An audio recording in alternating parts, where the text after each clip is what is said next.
Welcome back. Joining me is Thom Hofricher, Managing Artistic Director from the First Presbyterian Theater. He's here to talk about their upcoming season. Thom, good to have you on the show. Thank you for having me. You're one of my favorite guys to sit around and talk about theater with. I love talking to theater guys, and I know you're one of them. Your history was a lighting designer, right? A set designer, actually. Set designer, yeah. I love the theater, love the work you guys do down there at First Pres.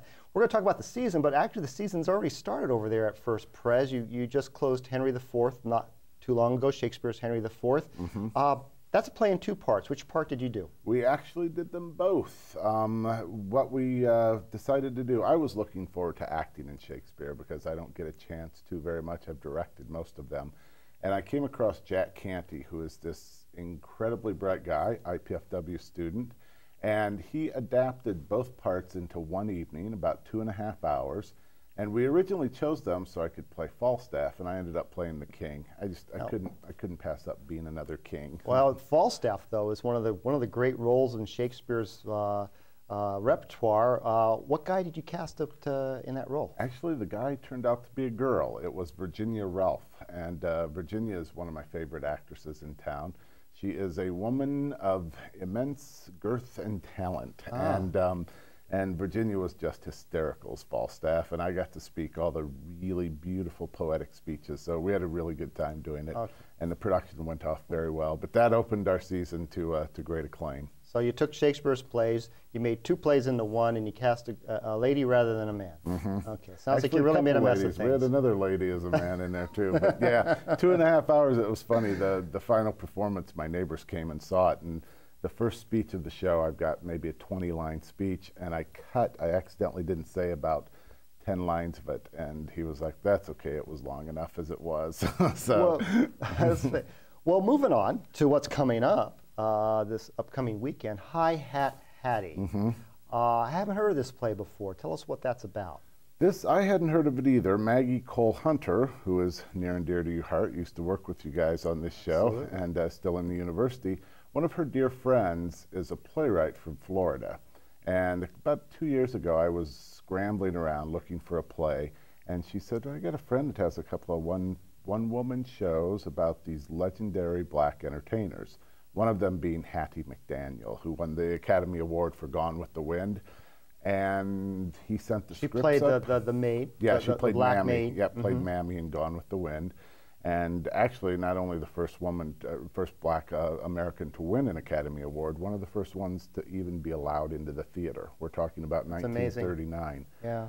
But I read the script and I fell in love with it. And I knew that we had an actress in town, Pat Hunt, who she would probably bristle at the word actress. She considers herself a singer, but she's quite an actor too.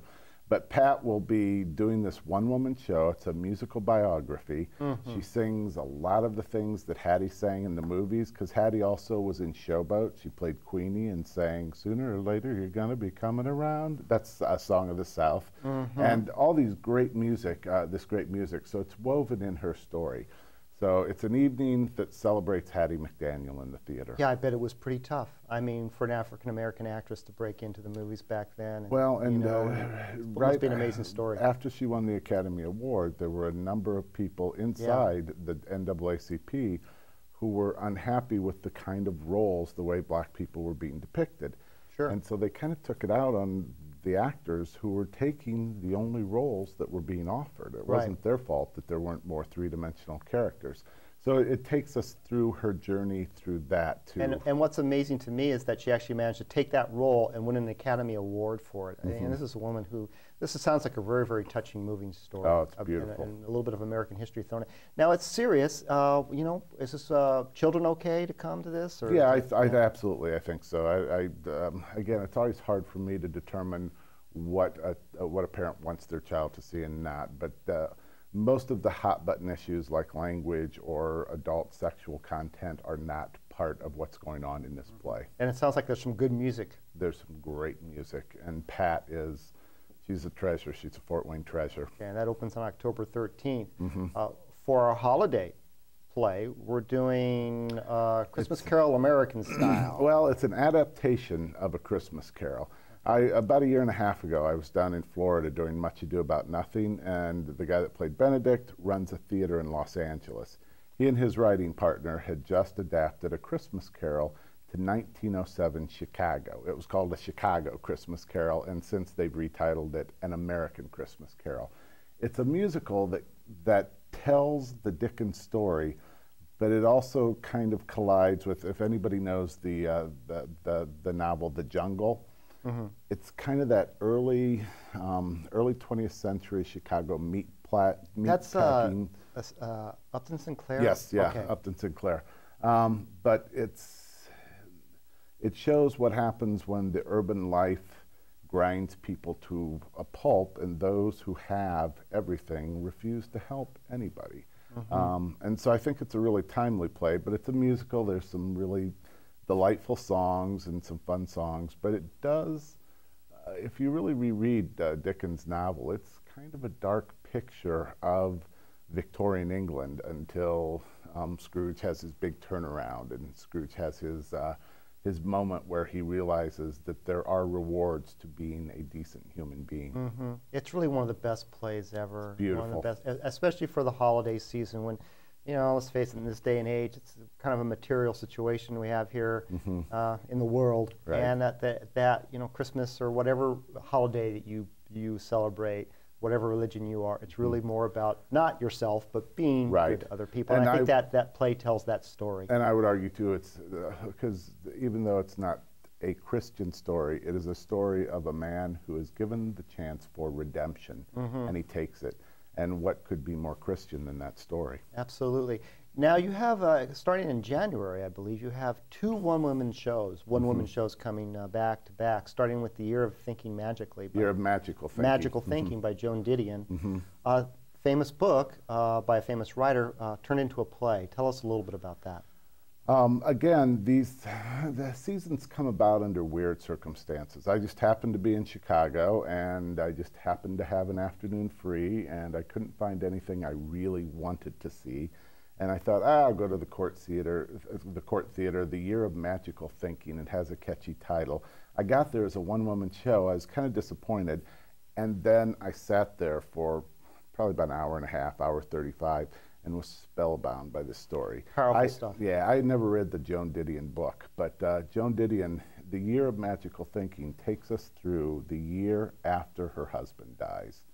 Her and her husband are in a hospital where they're visiting their daughter, who is in a coma in intensive care. They go home, it's Christmas Eve, her husband has a massive heart attack and dies. And this is real, this is real life, yeah. And it is her novel that charts what her thinking process was for that next year. And they were married a long time. Yeah, he was a writer also. His name's eluding me right now. John Cheever, maybe.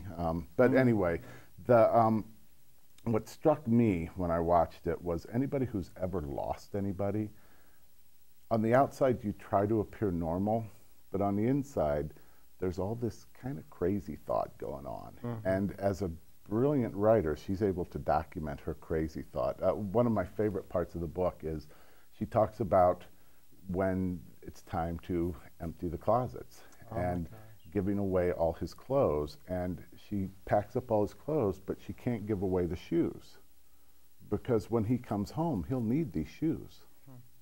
And she said even when she was thinking those thoughts, she knew it was crazy, but it didn't stop her from having those thoughts. So it's sounds like good stuff. Opens on January 13th. And we have a woman named Adie Bach who's tremendous, who's going to be playing the role. Great. You know, that's what I like about your theater, Tom, is that you do such just some meaningful work, and I'm rarely disappointed. You have another one-woman show coming off right after it, and that's Shakespeare's Will, about Anne Hathaway, Shakespeare's wife.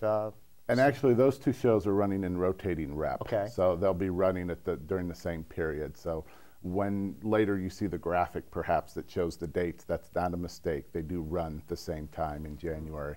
But this is a show I saw at Stratford, and it is an imaginary leap of someone who read William Shakespeare's Will, and basically, after he gives away his pretty immense fortune, he says about his wife, and wife, I leave you my second best bed. And generous. It's like, yeah. And so historians have been talking about it for years, but what this playwright did is he he took that and took the other little crumbs of history that we know about Shakespeare, and he wove it into the story of Anne Hathaway coming home from the funeral with that will, and being afraid to read the will because Shakespeare's really nasty sister, who she really didn't like her whole life, has said, "Have you read the will yet? Have you read the will?" And she relives her life with Shakespeare.